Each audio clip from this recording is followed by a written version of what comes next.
Prazer e muita honra que eu estou aqui nesse 17º Congresso, o quarto, no qual eu participo, sou convidado pelo professor Eduardo Maneira, pelo coordenador acadêmico, técnico, doutor Igor Mauro Santiago, em nome dos quais eu parabenizo a administração do evento pela magnitude que esse ano a gente pôde perceber mais uma vez aqui em Minas Gerais.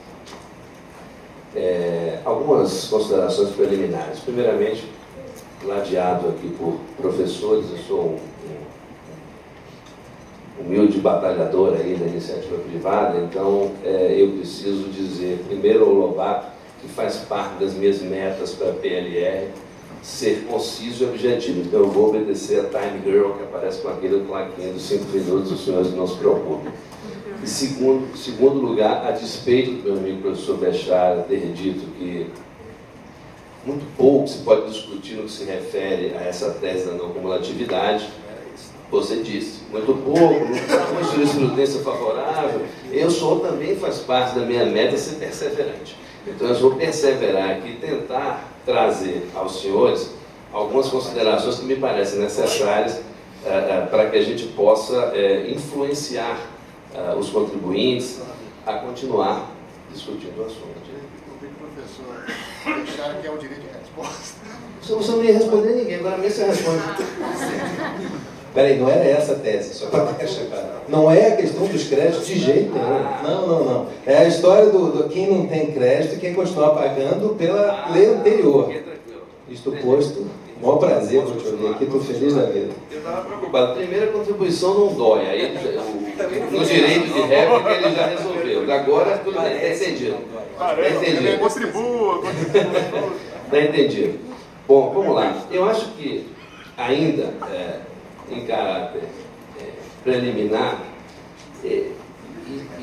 pelas palestras que eu tenho ouvido aqui até hoje, até o presente, aquilo que o Marcos Catão, e na mesa do professor Duque Estrada, mencionou sobre a segurança jurídica, a tranquilidade que o investidor internacional, ou mesmo investidor no Brasil, poderia ter no que se refere ao PIS e a COFINS, a despeito de o Brasil ser um dos poucos países que ainda fomenta, que ainda utiliza de gravar a receita e faturamento, mas, de certa forma, havia uma certa tranquilidade, um percentual cumulativo.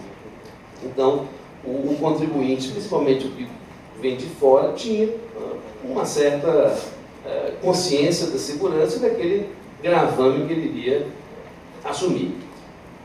E aí vem mais uma das boas ideias, criar um mecanismo mais eficiente, mais racional, que seria o mecanismo da não cumulatividade aplicado também às contribuições, antes apuradas sob o regime cumulativo.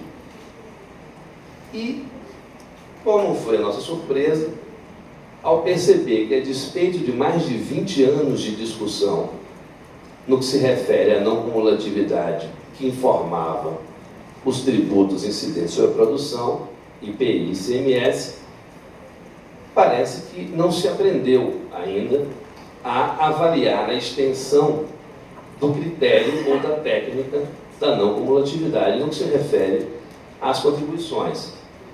Porque é fácil verificar em uma pesquisa muito rápida no site da Receita, em qualquer sítio de pesquisa, que me parece a discussão do crédito ser hoje a discussão que mais povoa as decisões em consultas, ou mesmo, em boa medida, as decisões de delegacia de julgamento e do CARF a esse respeito. Mas, por que tudo isso? Me parece haver, e nós podemos citar a questão do INSS desonerado, transferindo aí da folha de salário para o faturamento, a questão do ágio e do RTT, falado anteriormente pelo professor Catão, a própria questão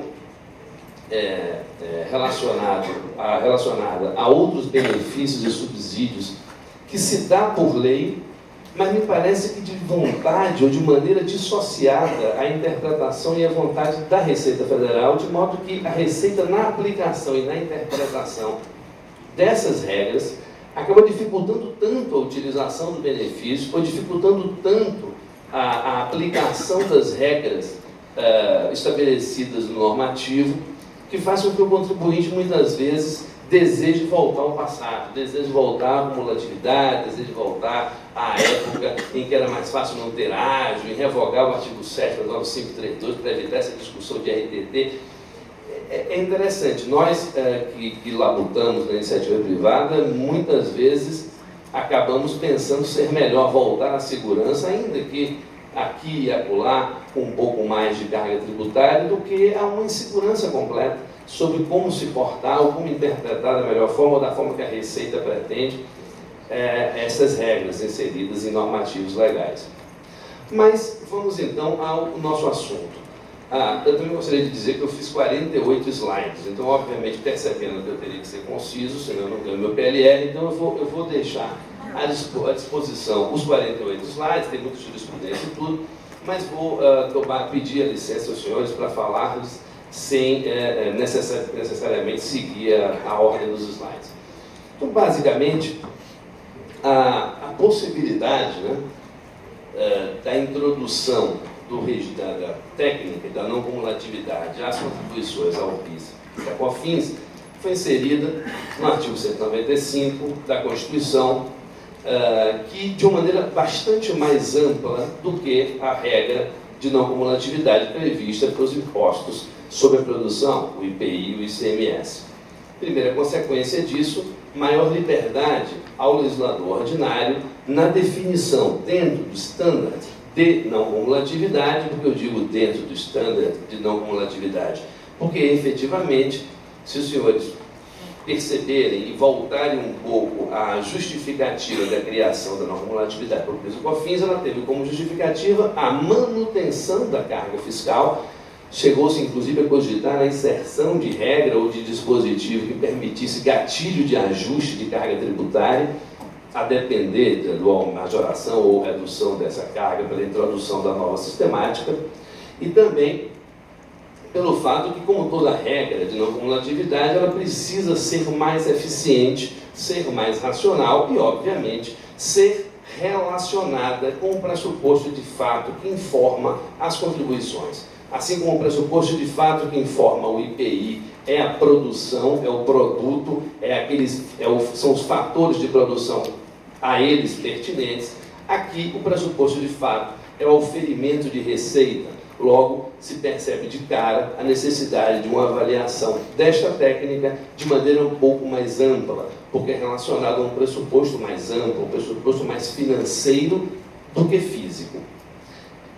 Então, como veio o legislador introduzir as regras que regulamentam, então, essa prática, essa técnica para o PIS e COFINS?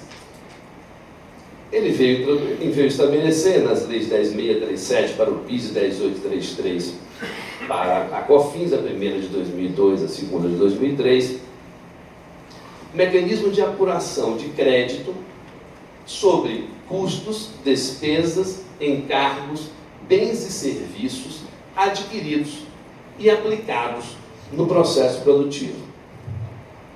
Aplicados como insumos no processo produtivo.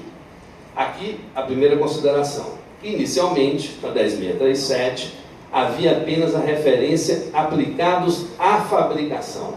Posteriormente, a Lei 10.684 alterou essa redação para dizer não apenas aplicados à fabricação, mas na fabricação, em princípio, alteração pouco relevante. Relevante mesmo veio posteriormente com a Lei 10.833, que, percebendo que a restrição ao crédito para a fabricação de produtos e prestações de serviços muita coisa ficaria fora disso, muita coisa relacionada aos custos indiretos ou mesmo àqueles custos incorridos, por exemplo, pela atividade agrícola, ficariam fora dessa técnica, ficariam fora dessa regra.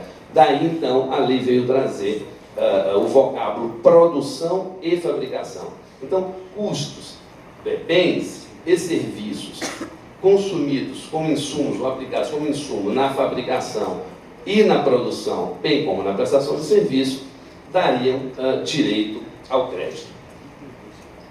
A eleição do vocábulo insumo traz de per si uma problemática, é um termo absolutamente plurívoco e de difícil concepção, porque se nós tentarmos buscar o histórico da regulação disso para... Você falou comigo?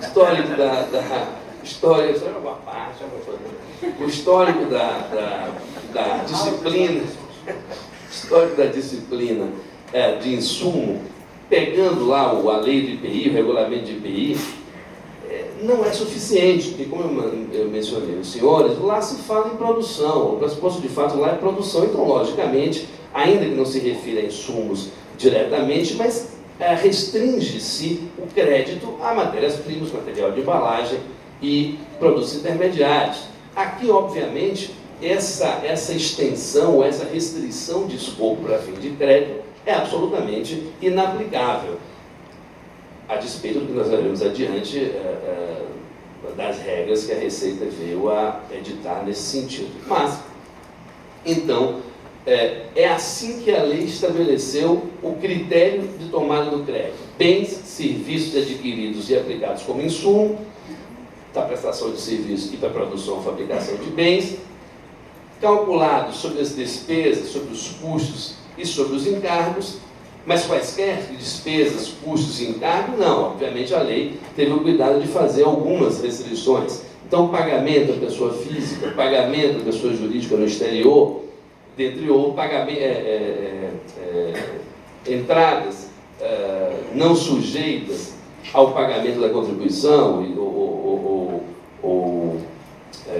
e no caso, inclusive, isentas, condicionada ao fato que as saídas venham ser desoneradas por imunidade, por isenção por alíquota zero. Em casos como esse, não se aplicaria o crédito. Essa conformação jurídica ou legal se deu o nome, isso está previsto na própria exposição de motivos da lei, ao método subtrativo indireto, que na verdade, como afirma o professor Luiz Choeri, seria o método de base contra base, e não imposto contra imposto. O que isso quer dizer? Quer dizer inicialmente que não é necessariamente relevante na avaliação do direito ao crédito o seu pagamento na etapa anterior. Né? Não é imposto contra imposto, é base contra base. Não é à toa que a própria legislação autoriza o cálculo à alíquota de 9,25, que, como diz o professor Bechara, foi à Lua quando criado, que era 3,65, apenas para lembrar a união das duas contribuições. Ela perdi todo, né? Mas, então, ela... sim, exatamente.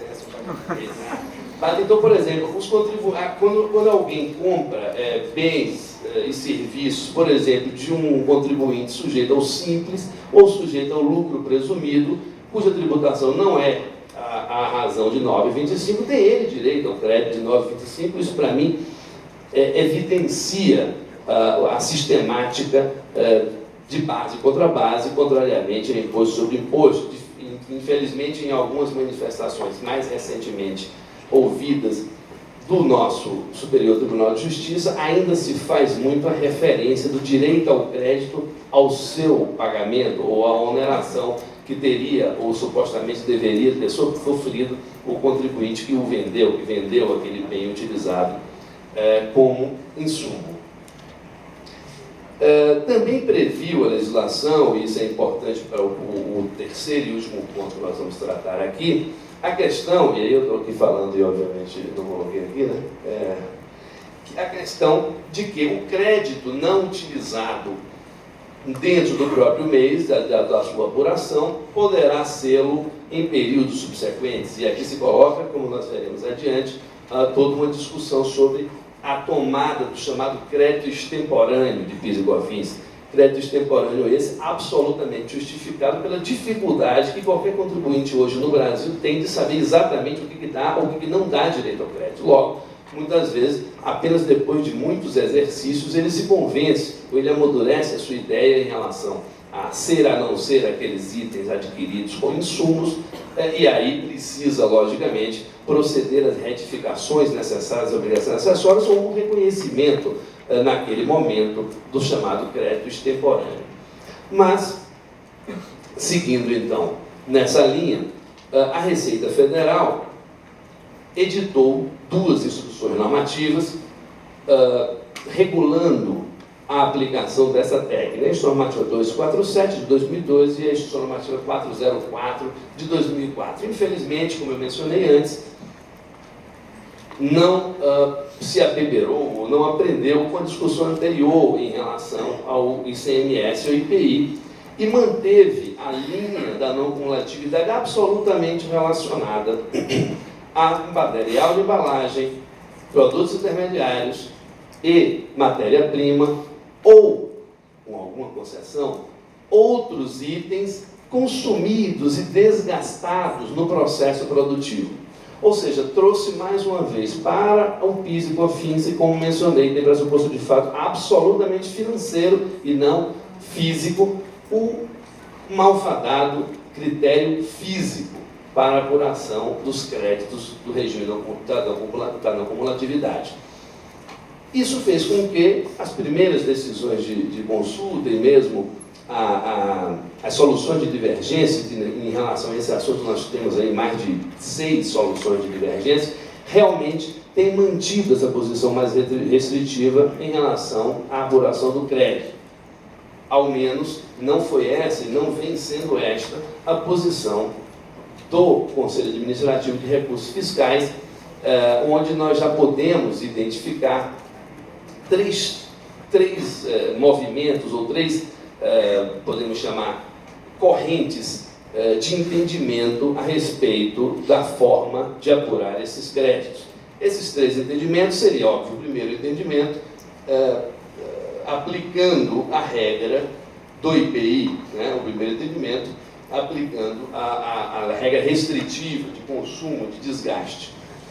O segundo entendimento, um entendimento absolutamente amplo, que visou trazer a regra das despesas necessárias, a regra do imposto de renda das pessoas jurídicas, veiculada no artigo 299 do regulamento do imposto de renda, para o PIS e COFINS. Então, todas aquelas despesas ditas como usuais, normais, necessárias à manutenção da atividade produtiva, gerariam crédito. Conceito esse também, hoje minoritário na jurisprudência do CARF, que vem aplicando, o que me parece mais correto, um conceito próprio de insumo para fins de PIS e COFINS. E por que próprio de insumo? Porque, obviamente, PIS e COFINS não é imposto de renda, PIS e COFINS não grava renda, PIS e COFINS também não é IPI nem ICMS, merece, então, ele, obviamente, um critério próprio relacionado à geração daquela receita ou relacionado ao fator de produção daquele bem ou de prestação daquele serviço. E nessa corrente, ainda se pode fazer 2 subdivisões. Aliás, uma subdivisão, desculpem. Aquele critério absolutamente contábil, bastante bem veiculado no voto, na declaração de voto do conselheiro Leonardo Mussi, e o conceito de essencialidade. Vejam que um conceito de essencialidade não confundam com o conceito de necessidade. O conceito de essencialidade, muito informado pelos escritos do professor Marco Aurélio Greco a respeito desse assunto, e obviamente como praxe, influenciaram muito esses escritos dos julgamentos do CARF, seriam aqueles insumos, ou seriam aqueles fatores de produção ou aplicados na prestação de serviço absolutamente necessários, ou melhor, essencial, a que o produto ou o serviço seja prestado tal como se propõe e com as mesmas qualidades a que se propõe. Por quê? E aí, realmente, um ponto bastante relevante trazido pelo professor Marco Aurélio, dificilmente se pode dizer que um determinado bem ou que um determinado serviço, ele é de per si um insumo, ou ele é de per si um custo direto, ou um custo direto, ou uma despesa. Essa avaliação sempre parte de um pressuposto relacional. É a partir da identificação do processo produtivo ou do processo tendente à prestação de um serviço que se pode avaliar se ele é um custo direto ou indireto ou se ele é uma despesa. Mas trazendo um pouco mais da questão relacionada a essas duas subcorrentes. A corrente em relação ao direito dito contábil, a questão do custo e a questão da despesa, precisa então ser esclarecida neste âmbito. Por que custo e despesa? Porque custo é aquilo que se agrega na produção ao bem a ser vendido. Então, todos os dispêndios feitos até a colocação à venda daquele bem, agrega-se então ao estoque e a partir do momento que se vende, baixa-se aquilo como custo de... A Time Igreja já viu com 5 minutos ali, que eu achei esse negócio realmente traz uma angústia na gente. Mas, de toda sorte, a gente vai chegar lá. Mas então... Ai, que perdi de novo. Só se não olhar para lá. Claro, passa na frente. Pode. Antigamente é o presidente que falava de papelzinho pequeno, agora é nosso braço. Mas vamos lá, então, estava falando de quem?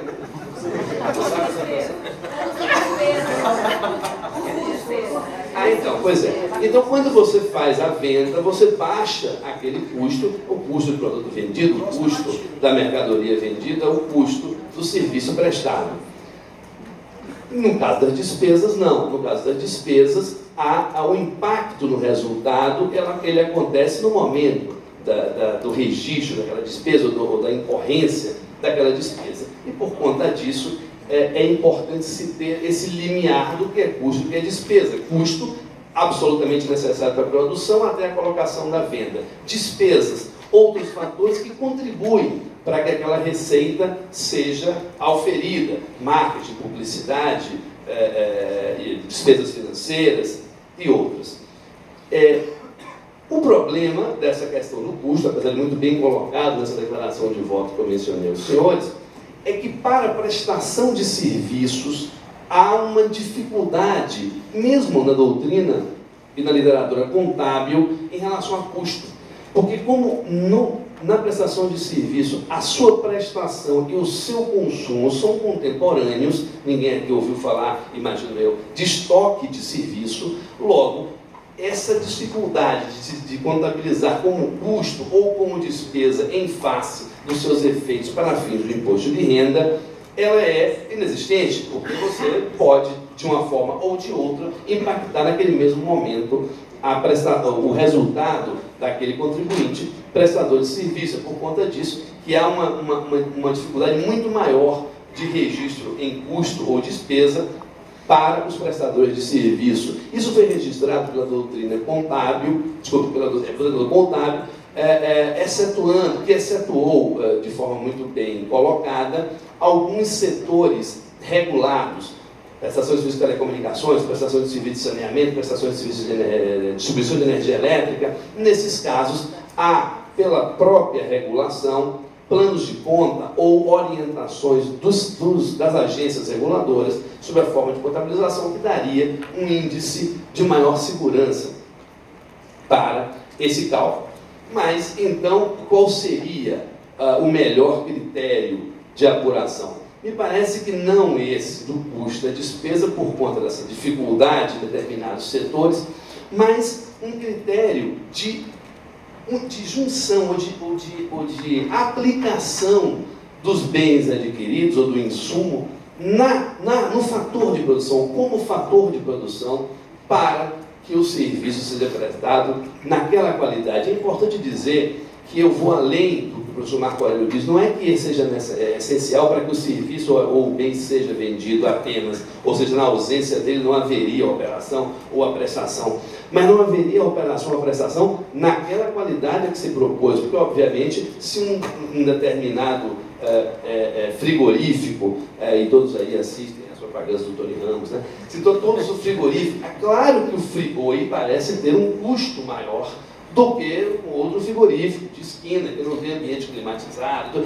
Então, é claro que não é por isso que o custo maior do frigoi não entra no cálculo do crédito, e o custo que entra é o custo básico daquele frigorífico de esquina. Me parece que não, porque obviamente o preço da carne do frigoi também é mais alto e obviamente vai gerar maior pagamento da contribuição. Como eu disse, então, a visão não é aumento de carga tributária, mas é de equalização de carga tributária. Então, me parece ser esse, ou dever ser esse, o melhor conceito. No que se refere ao STJ, porque eu aprendi com o professor Lobato que a gente não pode ficar restrito ao CARF, não é isso, professor? Então, eu tive o cuidado, hoje pela manhã, de levantar algumas questões desse assunto no STJ. Só que tem duas decisões. Uma da primeira turma e uma da segunda turma. Uma da primeira turma e uma da segunda turma. A da primeira turma teve voto do ministro Pulquina seguindo a linha restritiva do crédito em favor de um processo que envolvia um supermercado. E aí, aproveitando que eu já não estou dando para vocês nenhuma informação, apenas porque eu não estou passando os slides, eu me refiro ao RESP 1.020.991 do Rio Grande do Sul, julgado esse ano, em maio de 2013, e citado na dialética 216. E na segunda turma, existe um precedente que me parece muito mais adequado ao que eu venho tentando demonstrar aos senhores, que é um precedente que ainda está pendente de voto visto do ministro Herman, da segunda turma, já contando com 3 votos favoráveis, ministro Castro Meira, ministro Campbell e ministro Humberto Martins, que defende que a lei 10.637 e 10.833 não vedam ou não eram tão restritivas como as instruções normativas editadas posteriormente pela Receita Federal, e nesse sentido os insumos diretos e indiretos concernentes e aplicados no processo de produção, eles dariam direito ao crédito. E aí apenas rapidamente um adendo. E, obviamente, aproveitando esse adendo, eu consegui trazer aqui o meu mestre, o meu amigo, professor André Mendes Moreira, no magnífico livro dele sobre não cumulatividade, já na segunda edição. Ele... Pô, aí não dá.